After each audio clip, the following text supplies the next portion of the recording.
हाँ, तो hello ninth class के बच्चों। आज आपका ये साइंस का बुक है। जरूरी जानकारी में आप क्लास 9 के चैप्टर नंबर 4 को पढ़ रहे हो। आप न्यू सिलेबस में ही 4 नंबर ही है। नए सिलेबस में चैप्टर 4 है, साइंस का है, क्लास 9 है। चैप्टर का नाम है स्ट्रक्चर ऑफ एटम।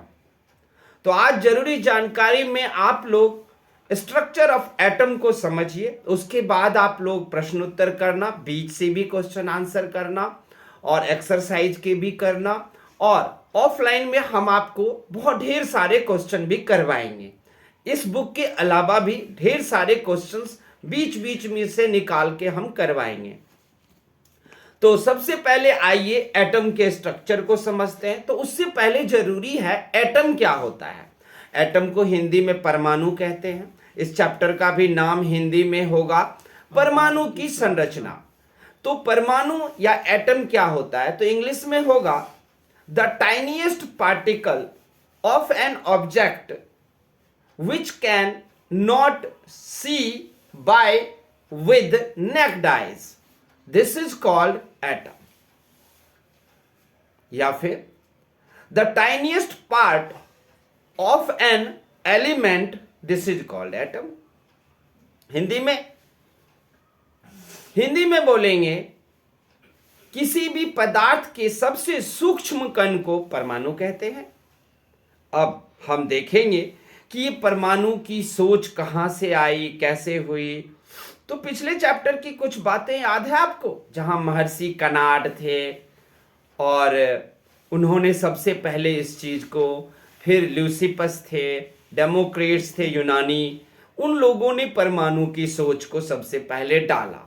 फिर परमाणु की बात को अगर कोई दिखा पाया एटम को, तो पहले लेबोजियर दिखा पाया, फिर कौन आया, डाल्टन दिखा पाया, है ना। ये सब कोई धीरे धीरे एटम को पढ़ाते गए, समझते गए और लोगों को बताते गए।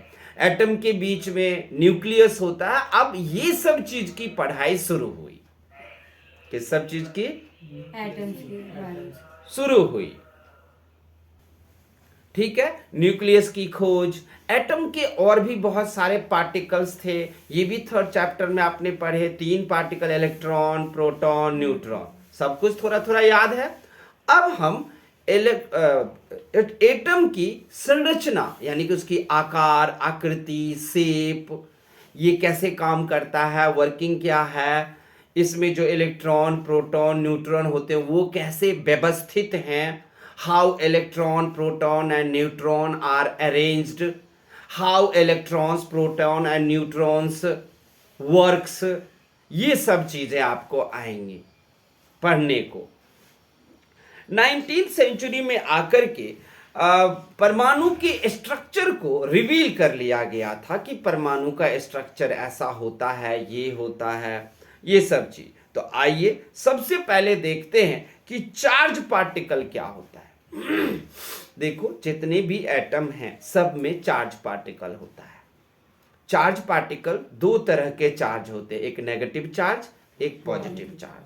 आप जानते हो इलेक्ट्रॉन पर नेगेटिव चार्ज है और प्रोटॉन पर पॉजिटिव चार्ज है और न्यूट्रॉन पर नेगेटिव चार्ज है, सॉरी नो चार्ज है, वो उसमें चार्ज ही नहीं है।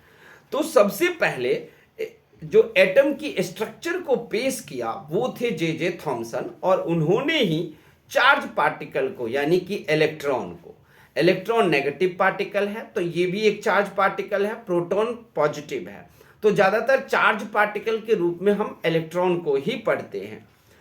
सबसे पहले 19th सेंचुरी में, कब? 19th हाँ, यानी कि 1900 सन में, ईस्वी में सब एटॉमिक पार्टिकल को भी ढूंढा गया।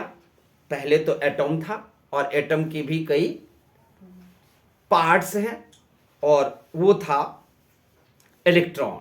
और इलेक्ट्रॉन की खोज किसने की? जे थॉमसन ने। आपको याद रखना, प्रोटॉन की खोज किसने की? तो रुदरफोर्ड ने। और न्यूट्रॉन की खोज चैडविक ने किया। इसको ऐसे भी आप लोग याद रख सकते हो, ईंट पर नाच। तो ईंट में ई और टा, ई से इलेक्ट्रॉन, टी से थॉमसन, पर P से प्रोटॉन और R से रदरफोर्ड, और नाच यानी कि N से न्यूट्रॉन और च से चैडविक। इन्होंने, आप इस तरह याद रख सकते हो, इलेक्ट्रॉन प्रोटॉन न्यूट्रॉन की खोज किसने की। अब बारी है आपको देखने की कि उन्होंने तो इलेक्ट्रॉन की खोज जे थॉमसन ने कर दिया, लेकिन कुछ लोग कहते थे कि नहीं, इसकी आइडेंटिफाई ई गोल्डस्टीन ने किया था। तो ये ई गोल्डस्टीन ने क्या किया था, दरअसल में 1886 में ई गोल्डस्टीन कुछ किरण रेज पर काम कर रहे थे, और उस किरण को उन्होंने ढूंढा था जिसका नाम था कैनाल रे। क्या था? कैनाल रे उसका नाम था, जिसको ई गोल्डस्टीन ने ढूंढा था। ई गोल्डस्टीन एक मतलब रेज को कहीं से पास करा रहे थे, और इसी के तहत उन्होंने देखा कि मतलब अलमारी है या फिर ड्रॉज है। तो जब इस रेज को उन्होंने पास किया ना, तो उनको चाबी जो थी वो ड्रॉज के अंदर की दिख गई। इस तरीके से एक्सरे और कैनाल रे दोनों की खोज हुई। हालांकि एक्सरे को खोज करने का ई गोल्डस्टीन को नहीं जाता, उनका कैनाल रे का जाता है। यानी कि कैनाल रे के खोज करने के बाद फायदा ये हुआ कि हम किसी छोटे छोटे पार्टिकल, छोटे छोटे एटम को भी अब हम देख सकते थे, उसकी पहचान कर सकते थे। इसलिए ई गोल्डस्टीन भी जाने जाते हैं, और 1886 का जो इनका एक्सपेरिमेंट था वो भी इंपॉर्टेंट है। इसके अलावा जे थॉमसन जो हैं, सही रूप से इलेक्ट्रॉन की खोज की। अब the structure of an atom, अब उन्होंने स्ट्रक्चर ऑफ एटम को तैयार किया। उन्होंने कहा कि एटम जो होता है वो एक क्या बोलते हैं, तरबूज की तरह होता है, मान लीजिए एग्जाम्पल। और उसमें इलेक्ट्रॉन जो है वो जैसे तरबूज के बीज उसमें धसे होते हैं ना, वैसे ही इसके भी बीज, इलेक्ट्रॉन एटम के अंदर धसे हुए होते हैं। ये बात उन्होंने कहा। लेकिन इन्हीं का जो था स्टूडेंट था रदरफोर्ड। जब थॉमसन ने ये बात कही तो पूरी दुनिया ने कहा कि इसके लिए तो थ्योरी देने से काम नहीं चलेगा ना, एक्सपेरिमेंट करके दिखाइए। इन्होंने तो सिर्फ स्ट्रक्चर और थ्योरी दिया था। किसने? जे थॉमसन ने। इन्हीं का स्टूडेंट था रदरफोर्ड, जो इन्होंने एक्सपेरिमेंट किया, और वहाँ पर में जे थॉमसन की जो सोच थी, थ्योरी थी, वो थ्योरी गलत हो गई। और फिर कहा जाता है कि रदरफोर्ड जे थॉमसन के जो मजार होते हैं, कब्र, उस पर गए। उन्होंने बोला, गुरुजी हम पूरी दुनिया को आपको सही करने के लिए, सही बताने के लिए कि मेरा गुरु कभी झूठा नहीं हो सकता, ये करने के लिए हमने एक्सपेरिमेंट किए, लेकिन अफसोस कि आपकी थ्योरी सच में झूठी थी। क्योंकि एक्सपेरिमेंट के दौरान ये पता चला है कि इलेक्ट्रॉन तरबूज के बीज की तरह धसे हुए नहीं है, या फिर जैसे हम क्रिसमस केक लाते हैं या केक लाते हैं तो उसमें ड्राई फ्रूट्स को धसा दिया जाता है, तो इट इज नॉट स्टडेड। ये स्टडेड नहीं है गुरुजी, ये धसे हुए नहीं है। इस तरीके से थॉमसन ने बातें कही कि electrons are studded into the atom, but it was not true. Thomson ने क्या कहा, तो 2 पॉइंट आपको याद रखना पड़ेगा। An atom consist of positively charge sphere and electron are embedded in it. अब देख लो इन्होंने क्या कहा था, एटम जो है वो पॉजिटिवली चार्ज है। देख रहे हो, अगर एटम पॉजिटिवली चार्ज है तो उसमें इलेक्ट्रॉन नेगेटिव कहां से आ गया, जब पूरी की पूरी एटम ही होगा तो। और उसमें इलेक्ट्रॉन्स एम्बेडेड है, स्टडेड और एम्बेडेड एक ही वर्ड है, धसा होना। The negative and positive charge are equal in magnitude. और उन्होंने कहा कि एटम में नेगेटिव और पॉजिटिव चार्ज दोनों का मैग्नीट्यूड इक्वल होता है, दोनों की आवृत्ति सेम होती है। और सो द एटम, इसलिए atom equal, atom whole is electrically neutral. और एटम जो है वो अगर इलेक्ट्रिसिटी की बात की जाए तो उसके आधार पर एटम बिल्कुल ही न्यूट्रल है, ये उन्होंने कह दिया। Although Thomson model explain that atoms are electrically neutral, हालांकि थॉमसन ने जो मॉडल एक्सप्लेन किया कि जिसमें एटम इलेक्ट्रिकली न्यूट्रल है, the result of experiment carried out by other scientist could not be explain. लेकिन जब दूसरे साइंटिस्टों ने जब इनके रिजल्ट को एक्सपेरिमेंट किया इनके रिजल्ट पर, तो वो सच नहीं था, लेकिन फिर भी उन्होंने सबसे पहला दुनिया का एटम का स्ट्रक्चर दिखाया था। आप कहोगे ना कि इनकी तो सारी बातें झूठी थी, तो इसको फिर पढ़ाया क्यों जाता है? ये तो क्वेश्चन आएगा ना मन में कि इनकी तो सारी की सारी बातें ही झूठी हो गई। देखो, झूठी हो या सच हो, कुछ भी हो, शुरुआत किसका था? इनका। तो जो शुरुआत करता है, क्या उसका वैल्यू नहीं दोगे?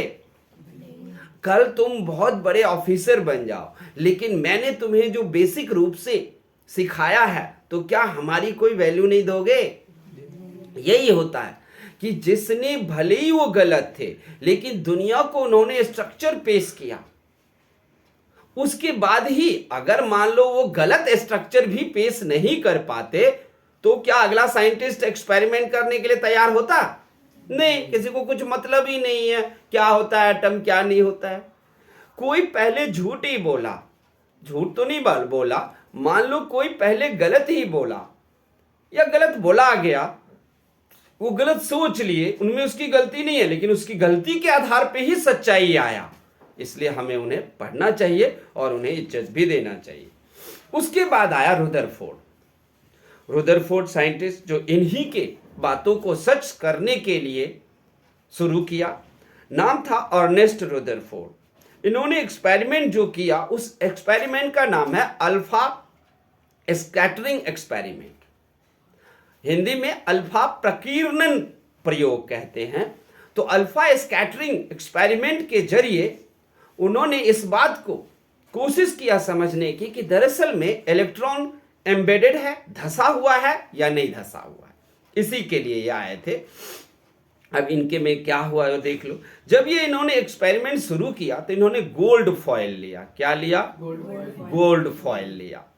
क्योंकि अब क्वेश्चन आप लोगों को आएगा कि गोल्ड फॉयल ही क्यों लिया, सोना ही क्यों चुना इन्होंने, गोल्ड ही क्यों चुना इस एक्सपेरिमेंट के लिए?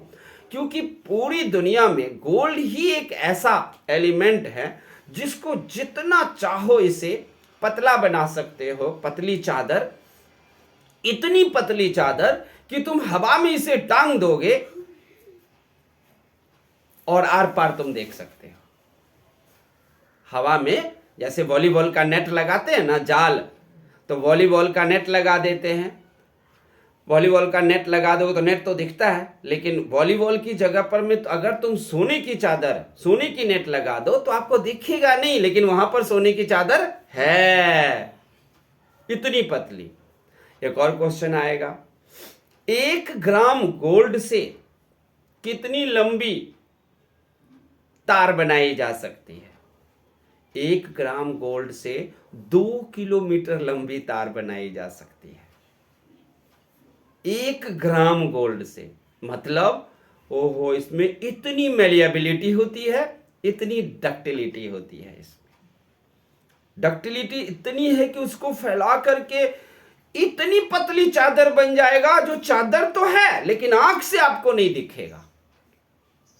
वही लिया रुदरफोर्ड ने और उस चादर को टांग दिया, जैसे वॉलीबॉल में टांगते हैं ना, 2 खंबे लगाकर, ऐसे ही टांग दिया। अब इसने तो रुदरफोर्ड ने अल्फा स्कैटरिंग एक्सपेरिमेंट के लिए 3 चीजें लिया। पहला, he selected gold foil because he wanted a thin layer of possible, जितना भी हो सके पतले से पतली एक चादर चाहता था, अर्थात यानी कि this gold foil was about 1000 atoms thick, 1000 atom के जैसे छोटा पतला गोल्ड को बनाया जा सकता था। सेकंड, अल्फा पार्टिकल लिया। Third, it expected that alpha particle would be deflected by subatomic particle heavier than proton. He did not expect to see large of deflection.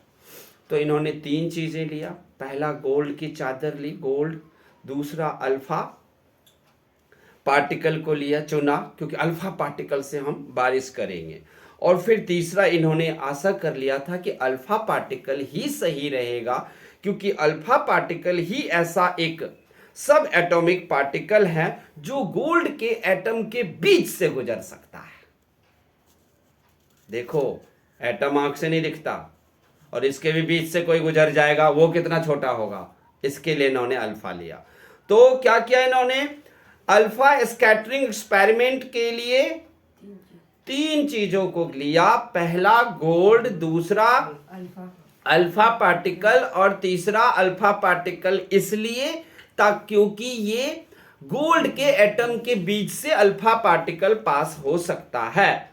फिर वो उस चादर को समझ लो कि वॉलीबॉल की तरह दो खूंटे गाड़ कर बीच में इस चादर को लगा दिया, और अब इन्होंने अल्फा पार्टिकल की बारिश शुरू कर दी, उस पर बौछार लगा दी अल्फा पार्टिकल की उस चादर पर। तब क्या हुआ, तब फिर जब एक्सपेरिमेंट कर रहे थे, तब what Rutherford had seen during the experiment, तो he had seen during the experiment three things, तीन चीजें देखा इन्होंने। देखो, अल्फा स्कैटरिंग एक्सपेरिमेंट शुरू करने के लिए तीन चीजों को लिया था इन्होंने, और जब हो रहा था एक्सपेरिमेंट उस दौरान भी इन्होंने तीन चीजों को देखा। क्या देखा, most of the fast moving alpha particle pass straight through the gold foil. उन्होंने देखा जब वो अल्फा पार्टिकल की बारिश कर रहे थे तो ज्यादा से ज्यादा अल्फा पार्टिकल सीधे गोल्ड के एटम से आर पार निकल गया। Second, some of alpha particle were deflected, उसमें से कुछ अल्फा पार्टिकल एक छोटे से एंगल पर, स्मॉल एंगल पर डिफ्लेक्ट हो गया, दूसरी तरफ भाग गया। और थर्ड पॉइंट क्या देखा इन्होंने, सरप्राइजिंगली था वो, सरप्राइजिंगली उन्होंने देखा कि 12,000 प्रत्येक 12,000 अल्फा पार्टिकल के बारिश में से एक अल्फा पार्टिकल रीबाउंड हो रहा है। ये डिफ्लेक्ट नहीं हो रहा है, दूसरी तरफ जाने को डिफ्लेक्ट कहते हैं, और रीबाउंड उसी रास्ते में सीधा वापस हो रहा है। ये कौन है जो अल्फा पार्टिकल को गोल्ड फॉइल के बीच में से गुजर करके बाहर नहीं जाने दिया? कौन है जो इसको उसी कक्षा में, उसी रास्ते में रीबाउंड करा दिया? देखा ना, तीन बातें हुई ना। पहला में क्या हुआ कि बहुत ज्यादातर, मोस्टली मान लो 99% पार्टिकल सोने की चादर से, सीट से आर पार निकल गया। उसमें से कुछ एक थे जो छोटे एंगल बनाकर दूसरी तरफ डिफ्लेक्ट होकर निकल लिया, लेकिन प्रत्येक 12,000 में से एक अल्फा पार्टिकल रीबाउंड हुआ था। ये किसने इसको रीबाउंड करा दिया? इसको रीबाउंड कराया था प्रोटॉन ने। इसी 12,000 में से एक पार्टिकल जो था वो प्रोटॉन से टकराने के बाद प्रोटॉन ने उसे गुजरने नहीं दिया। इस तरीके से रुदरफोर्ड ने प्रोटॉन की खोज कर दी। इस तरीके से रुदरफोर्ड ने क्या किया? प्रोटॉन की खोज कर दी। इनको रुदरफोर्ड को फादर ऑफ न्यूक्लियर फिजिक्स के नाम से जाने जाते हैं। ये Rutherford father of nuclear physics के नाम से जाने जाते हैं। 1871 में इनका जन्म हुआ था। अर्नेस्ट रुदरफोर्ड पूरा नाम था। 1937 में इनकी मौत हुई है और 1908 में इनको नोबेल प्राइज भी मिला। इसी गोल्ड फॉइल एक्सपेरिमेंट के कारण इनको मिला। अब जाकर इनको पता चल गया कि इलेक्ट्रॉन जो है वो धंसा हुआ नहीं है, ये इलेक्ट्रॉन तो घूम रहा है, चारों तरफ घूम रहा है। और फिर ये अपने गुरुजी को कहने के लिए गए। जब ये 3 हो गया ना, 3 चीजें देखा ड्यूरिंग द एक्सपेरिमेंट खत्म होने के बाद क्या परिणाम निकला, 3 परिणाम निकला। फिर से सब में 3 ही हो रहा है। 3 परिणाम निकला। First, most of space inside the atom is empty. ये ज्यादातर जो पार्टिकल सीधा सीधा निकल गए थे आर पार, इसका मतलब साफ है कि ज्यादातर एटम में जगह खाली होता है जिसमें से वो निकल गया। सेकेंड, वेरी फ्यू पार्टिकल, कुछ ही पार्टिकल थे जो डिफ्लेक्ट हुए थे छोटे से एंगल पर, स्मॉल एंगल पर। इसका मतलब यह है कि इसके अंदर कोई पॉजिटिवली चार्ज भी है। क्या है? Indicating that the positive charge of atom occupy very little space. कोई पॉजिटिव चार्ज है जो छोटा सा जगह को घेरता है। इसी पॉजिटिवली चार्ज से टकराकर ये डिफ्लेक्ट होकर दूसरे तरफ गया। और a very small fraction of alpha, third जो है, a very small fraction of alpha particle were deflected by 180 degree, indicating that all positive charge and mass of the gold atoms were concentrated in very small volume within the atom. इस atom के अंदर में, gold के atom के अंदर में ये concentrated रूप में है और बड़ी ही स्मॉल वॉल्यूम में है, कम वॉल्यूम में है। अब इससे उनके एक्सपेरिमेंट का उन्होंने 3 परिणाम, 3 कॉन्सिक्वेंस ढूंढ लिया। अब इनके एक्सपेरिमेंट से कौन सी 3 खोजें हुई, तो कौन सी बात की खोज हुई, वो भी 3 ही है। पहला, there is a positively charge centre in atom called the nucleus. उन्होंने कहा कि इसका मतलब ये हुआ कि एटम के बीच में कोई पॉजिटिवली चार्ज है जिसको हम न्यूक्लियस कहते हैं। Nearly all the mass of an atom reside in the nucleus. Second, the electron revolve around the nucleus. उन्होंने कहा कि इलेक्ट्रॉन धंसा हुआ नहीं है, ये चारों तरफ घूम रहा है। The size of nucleus is very small, और न्यूक्लियस की साइज जो होती है वो बहुत छोटी होती है। ये 3 बातों की लोगों को ये खोज करके दिया। तो अल्फा स्कैटरिंग एक्सपेरिमेंट हो गया। क्या हुआ उसमें? 3 बातें हुई, 3 चीजें लिया, फिर एक्सपेरिमेंट के दौरान 3 बातें हुई, फिर उससे उन्होंने 3 कंक्लूजन, 3 परिणाम निकाले, और फिर दुनिया को 3 खोज करके उन्होंने दिया। जो इन्होंने 3 खोज करके दिया कि इलेक्ट्रॉन चारों रिवॉल्व कर रहा है उसमें, ये भी गलत था, ये सही नहीं था। अगले साइंटिस्ट ने उसे झूठा कर दिया कि नहीं, अगर ये रिवॉल्व कर रहा है तो रिवॉल्व करते हुए ये न्यूक्लियस से टकरा जाएगा और फिर एटम, परमाणु की जो एग्जिस्टेंस है, अस्तित्व है, वो अस्तित्व ही खत्म हो जाएगा और एटम की डेथ हो जाएगी। इसलिए इनको यहां पर गलत ठहराया गया। अब आएगा ड्रॉबैक्स ऑफ रुदरफोर्ड। रुदरफोर्ड की क्या ड्रॉबैक्स थे, यानी कि इनके एक्सपेरिमेंट की क्या कमी थी। थॉमसन की देख लिया, क्या कमी थी। उन्होंने कह दिया एटम पॉजिटिवली चार्ज है, उसमें इलेक्ट्रिसिटी में वो न्यूट्रल है, ये सब कहा था, जो बात सच नहीं था। और इलेक्ट्रॉन्स एम्बेडेड है, ये धंसा है, ये उन्होंने कहा था। वो उनके ड्रॉबैक्स थे। यहां पर में रुदरफोर्ड के क्या ड्रॉबैक्स थे, तो जब उन्होंने कहा कि इलेक्ट्रॉन सर्कुलर ऑर्बिट में चारों तरफ घूम रही है, तो ये बात सच नहीं थी, क्योंकि घूमते हुए न्यूक्लियस से टकरा जाएगा और फिर एटम की अस्तित्व मिट जाएगा। उसके बाद कि दूसरा जो था, उन्होंने कहा the atom should be highly unstable and hence matter would not exist in form that we know that atoms are quite stable. उन्होंने कहा था कि अगर घूम रहा है कोई इलेक्ट्रॉन तो एटम की तो अस्तित्व ही मिट जाएगा, जबकि हम लोग जानते हैं कि एटम क्या है, स्टेबल है। एटम का नाश नहीं किया जा सकता, इसको नष्ट नहीं किया जा सकता, तब तो बात कुछ और है। फिर आया नील्स बोर। कौन आया?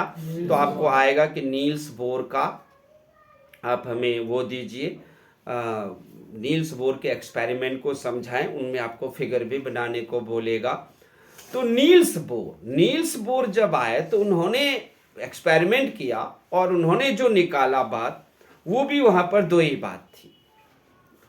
पहली बात, उन्होंने कहा रुदरफोर्ड जो कह रहे हैं कि इलेक्ट्रॉन चारों तरफ घूम रहा है, वो सच है, और अगर वो घूम रहा है तो न्यूक्लियस से फिर टकरा के एटम का एग्जिस्टेंस समाप्त क्यों नहीं हो रहा है?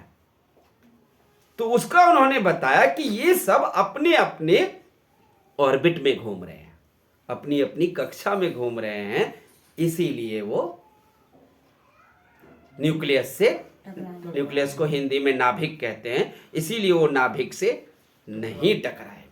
क्या होंगे? हाँ। और second, while revolving in discrete orbit the electron do not radiate energy। और जब ये घूम रहे होते, क्योंकि किसी ने क्वेश्चन पूछ दिया कि ठीक है अपनी अपनी ऑर्बिट कक्षा में घूम रहे हैं ना इलेक्ट्रॉन, लेकिन वो एनर्जी तो निकाल रहा होगा ना। जब कोई घूम रहा होता है तो उसमें से एनर्जी तो रिलीज होगा ही होगा। कहता है यही खास बात है कि अपनी कक्षा में घूमते हुए इलेक्ट्रॉन अपनी एनर्जी को रेडिएट नहीं करता है, उसमें से एनर्जी नहीं निकलती है। अब बात जाकर के एटम का स्ट्रक्चर का कंप्लीट सबूत आपको मिल गया और हो गया। अब आप लोगों को मैं सिखा चुका हूं, आपने सीखा होगा कि इसमें जो सेल होते हैं KLMN ऑर्बिट को कहते हैं, जिसको साइंस में शेल कहा जाता है। K सेल में कितना इलेक्ट्रॉन जाता है? 2। और KL में कितना तक जाएगा? 8। KLM में कितना तक जाएगा? 18 तक जाएगा। उसके लिए नील्स बोर ने फॉर्मूला दिया। क्या फॉर्मूला दिया? 2n²। क्या फॉर्मूला दिया नील्स बोर ने? 2n²। समझ गए आप? KLMN सेल भी समझ गए, और 2n² फॉर्मूला है। उसके हिसाब से पहली सेल में 2, दूसरे में 8, तीसरे में 18, चौथे में 32, ऐसे करके आप डाल सकते हो नील्स बोर। समझ गए बात को? नील्स बोर ने अब बिल्कुल फाइनल कर दिया, और रदरफोर्ड में भी कमी थी, उनमें भी ड्रॉबैक्स थे, लेकिन रदरफोर्ड ने प्रोटॉन की खोज कर लिया था, जो उसने बोला था ये। तो इलेक्ट्रॉन क्या होता है एटम में? अपनी अपनी शेल में, ऑर्बिट में वो घूम रहा होता है, और तब वो एनर्जी रेडिएट नहीं करता है। यही वजह है कि एटम का अस्तित्व मिटता नहीं है, एटम का अस्तित्व गायब नहीं होता है। यही कारण है, याद रहेगा। आगे, अब कंप्लीट स्ट्रक्चर मिल गया, सब कुछ फाइनल। एक और बात याद रखना कि न्यूक्लियस की खोज किसने की? इन तीनों में से किसी ने नहीं की। न्यूक्लियस की खोज रॉबर्ट ब्राउन ने किया। न्यूक्लियस की खोज हाँ। और एक और बात याद रखना, इलेक्ट्रॉन ना अपनी अपनी शेल में घूमता है, प्रोटॉन और न्यूट्रॉन नहीं। प्रोटॉन और न्यूट्रॉन कहां पर रहता है एटम में? न्यूक्लियस में वो रहता है, एक जगह स्थिर रहता है। क्या करता है?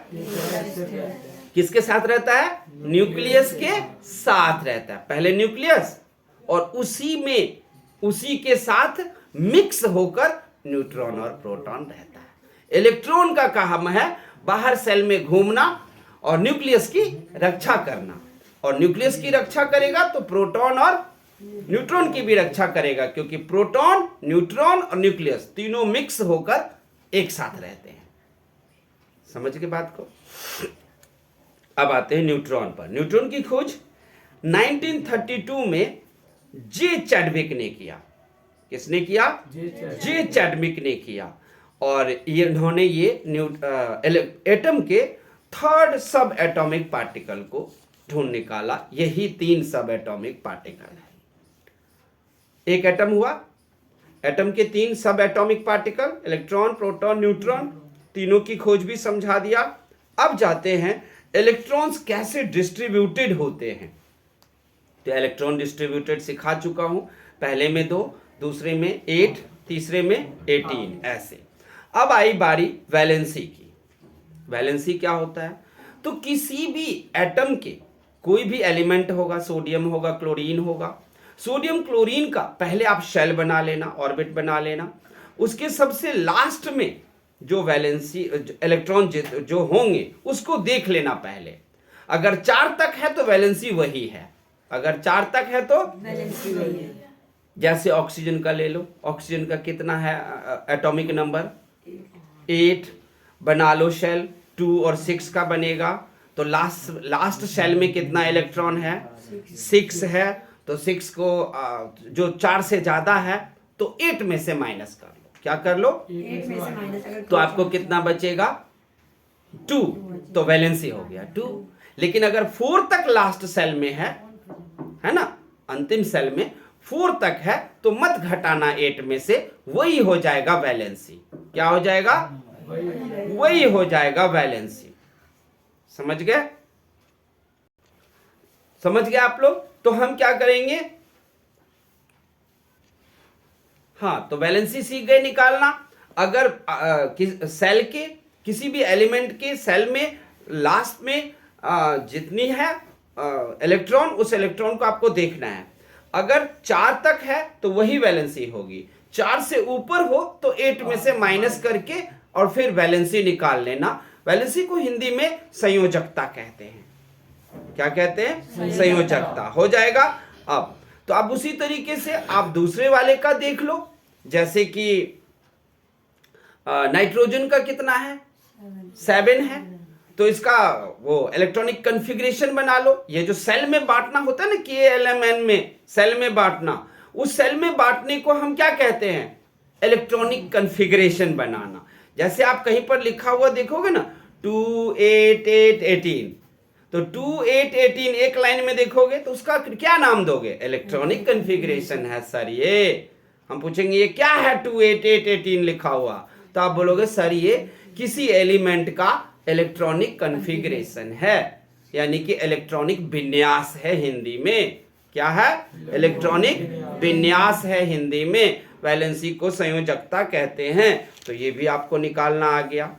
अब आई बात एटॉमिक नंबर की। तो एटॉमिक नंबर तो देखते हो मैं 4th 5th से ही रटवाना शुरू कर देता हूं। एटॉमिक नंबर सारे के आप लोगों को रटवा रखा है। क्लोरीन कितने नंबर पे है, 17 पर। सोडियम कितने नंबर पे है, 11 पर। तो उसका एटॉमिक नंबर सोडियम का कितना हो गया, 11 हो गया।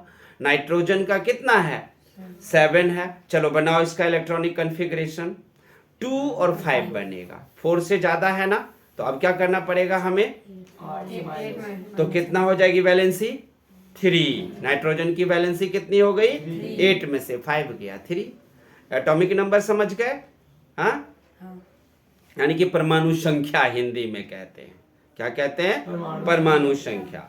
एटॉमिक नंबर को जब भी दिखाते हैं जेड से दिखाते हैं। किससे दिखाते हैं, कैपिटल जेड से दिखाते हैं। अब कार्बन की एटॉमिक नंबर कितना है, 6 है। ठीक है, अब इसका कॉन्फ़िगरेशन बनाओ, 2 4 बनेगा। अब इसका वैलेंसी निकालो, तो लास्ट सेल में कितने इलेक्ट्रॉन है, 4।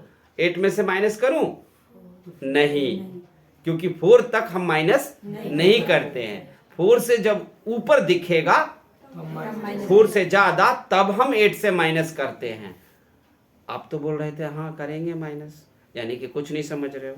उसके बाद आता है मास नंबर। क्या आता है, मास नंबर। तो मास नंबर क्या होता है, मास नंबर होता है किसी भी एटॉमिक नंबर का डबल को हम मास नंबर कहते हैं। कोई भी एलिमेंट ले लो, उसका एटॉमिक नंबर तो याद है। चलो आर्गन का कितना है एटॉमिक नंबर, 18 है, तो उसका मास नंबर कितना होगा, डबल कर दो, 36। तो आर्गन का मास नंबर कितना हो गया, 36। लेकिन सबके लिए ये नहीं है भाई, सबके लिए ये नहीं है। जैसे सोडियम का कितना है एटॉमिक नंबर, 11, लेकिन उसका मास नंबर 22 होना चाहिए, 22, लेकिन है कितना, 23.5। क्लोरीन का 17 एटॉमिक नंबर है, तो तो डबल करके 34 मास नंबर होना चाहिए, लेकिन है कितना 35.5 है, तो कुछ का याद रखना पड़ेगा। अब हाइड्रोजन का देखो, एटॉमिक नंबर कितनी है 1 है, तो आप 1 को क्या करोगे 2 से डबल कर दोगे, नहीं, हाइड्रोजन का मास नंबर भी 1 ही है। लेकिन एक जगह ऐसा 11th में आपको पढ़ाने को देगा जहां पर हाइड्रोजन का 2 मास नंबर लिया जाता है, डबल किया जाता है। ठीक है, तो इस तरीके से आप लोग सीख गए ना। मास नंबर में कुछ के याद करने पड़ेंगे। ठीक है, 30 के बाद 30 के बाद तो याद ही करने पड़ेंगे, क्योंकि देख लो ना, आपको पता है कि सिल्वर कितने नंबर पे है, एटॉमिक नंबर 47 है, सिल्वर का एटॉमिक नंबर 47 है और मास नंबर 109 है, डबल से कितना ज्यादा आगे, मास नंबर 109 है, किसका सिल्वर का। तो 30 तक तो डबल वाली रूल चल जाएगा और किसी किसी का याद रखना पड़ेगा, लेकिन 30 के बाद तो सबका डबल से भी बहुत आगे चला जाता है, तो वो सब तो याद रखनी पड़ती है। और अगर आप रोज करते हो तो 118 एलिमेंट का याद रखना कोई बड़ी बात नहीं है। अब बारी आई आपको आइसोटॉप और आइसोबार की। ये आइसोटॉप क्या होता है और आइसोबार क्या होता है, तो यहां पर लिखा हुआ है आपको which have the same atomic number but different mass number, those matter are called isotope, या those are called isotope। क्या होगा समझ गए आप। एटॉमिक नंबर, जिन पदार्थों का, जिन एलिमेंट का एटॉमिक नंबर तो सेम होगा बट मास नंबर डिफरेंट होगा, दोज आर कॉल्ड आइसोटॉप। याद रहेगा, atomic number same mass number different, उसको क्या बोलेंगे, हाँ, ये आइसोटॉप। और क्या होता है कैसे समझें, तो जैसे क्लोरीन देखे हो क्लोरीन को सुना है, तो आप ध्यान रखना कि क्लोरीन सिर्फ अकेले फॉर्म में नहीं होता, इनके ना 200-300 और भाई बहन है, समझ के। तो उनको, उन्हीं क्लोरीन के और भी कई रूप हैं, उनको हम आइसोटॉप कहते हैं।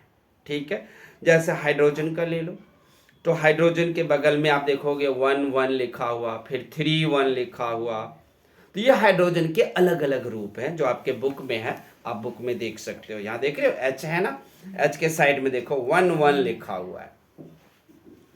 अगर कहीं पे Z लिख दे और Z लिख करके और उसके लेफ्ट हैंड में ऊपर लिखे 30 और नीचे लिखे 14, तो नीचे वाला एटॉमिक नंबर होता है और ऊपर वाला टोटल मास नंबर होता है, ऐसे लिखा जाता है Z के साथ। अब आइसोबार क्या है ये देख लो बच्चों। अभी मैं आप लोगों को अभी कॉपी पर ऑफलाइन में दिखाऊंगा कि Z लिखकर मास नंबर कहां होता है और क्या। तो Z के लेफ्ट हैंड में, किधर, Z लिख लो और उसके लेफ्ट हैंड में ऊपर माथे पर होता है मास नंबर और नीचे में होता है क्या, एटॉमिक नंबर, जो आपको यहां पर में देखो ये सिंबल के रूप में भी आपको यहां फॉर्मूले के रूप में दिखा रहा है। ये देखो यहां पर लिखा हुआ, ये देख सकते हैं। अब आइसोबार क्या होता है, तो जिसके मास नंबर सेम और एटॉमिक नंबर डिफरेंट, उसका उल्टा, उसको बोलते हैं हम आइसोबार। जैसे कैल्शियम है, कैल्शियम की भी कई सारे काइंड्स हैं, आर्गन है 18 उसका एटॉमिक नंबर है, तो यहां पर क्या हो जाएगा, एटॉमिक नंबर डिफरेंट हो जाएगा और मास नंबर यहां लिखा है, but the mass number the number of proton in these atom is different but the mass number of both these element is proton is 40। तो कई ऑर्गन हैं, जो उसके ऑर्गन के कई रूप हैं, कैल्शियम के कई रूप हैं, कई और काइंड्स के वो पाए जाते हैं, जिसमें आप देखोगे कि उसकी कुछ की जो है वो एटॉमिक नंबर वो डिफरेंट मिलेगा लेकिन मास नंबर सेम मिलेगा। अब एक चीज़ और आप लोगों को सीखना है, ख़त्म हो रहा है ये चैप्टर, कुछ कॉपी पे हमें आप लोगों को लिख लिख कर समझाना है। तो इसमें एक चीज़ और ध्यान रखना कि ये जो एटॉमिक नंबर कहते हो ना, एटॉमिक नंबर, तो एटॉमिक नंबर का दूसरा नाम प्रोटॉन नंबर भी है। समझ गए? क्या दूसरा नाम है? Proton number. हाँ, प्रोटॉन नंबर को ही क्या कहते हैं? Atomic number. और इलेक्ट्रॉन के नंबर को कह दें एटॉमिक तो चलेगा? हाँ चलेगा, क्योंकि प्रोटॉन और इलेक्ट्रॉन ना सेम ही होते हैं हर में। क्या होते हैं? सब में सेम ही होते हैं। लेकिन इलेक्ट्रॉन नंबर को एटॉमिक नंबर नहीं बोलेंगे। किसको बोलेंगे? प्रोटॉन के नंबर में। और मास नंबर में कौन कौन सा नंबर रहता है? प्रोटॉन और न्यूट्रॉन के नंबर को प्लस करके मास नंबर कहते हैं। इलेक्ट्रॉन यहां फिर भी नहीं आता, इलेक्ट्रॉन अकेला बंदा रहता है। समझ गए आप लोग? क्या समझ गए? Electron number. प्रोटॉन नंबर को ही एटॉमिक नंबर कहते हैं, जो आपको रटवाते हैं हम लोग, याद कराते हैं। और मास नंबर में प्रोटॉन और न्यूट्रॉन का नंबर प्लस रहता है। तो प्रोटॉन और न्यूट्रॉन का नंबर डिफरेंट होता है, लेकिन प्रोटॉन का और इलेक्ट्रॉन नंबर सेम ही रहता है।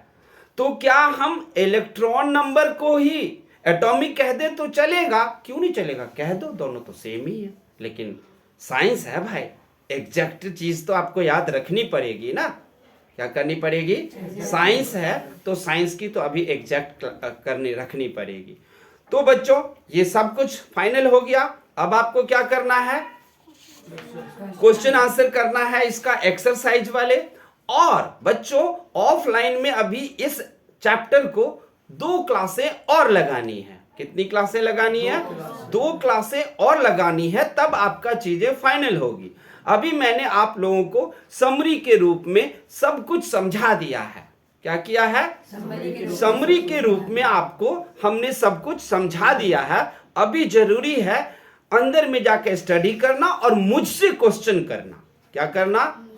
हाँ, और ढेर सारे बीच में से क्वेश्चन निकलेंगे, उसको भी करना। और ऑनलाइन के बच्चों को अगर आपको हमारा ये समझाना अच्छा लगा हो तो लाइक कमेंट जरूर करना। थैंक यू, धन्यवाद।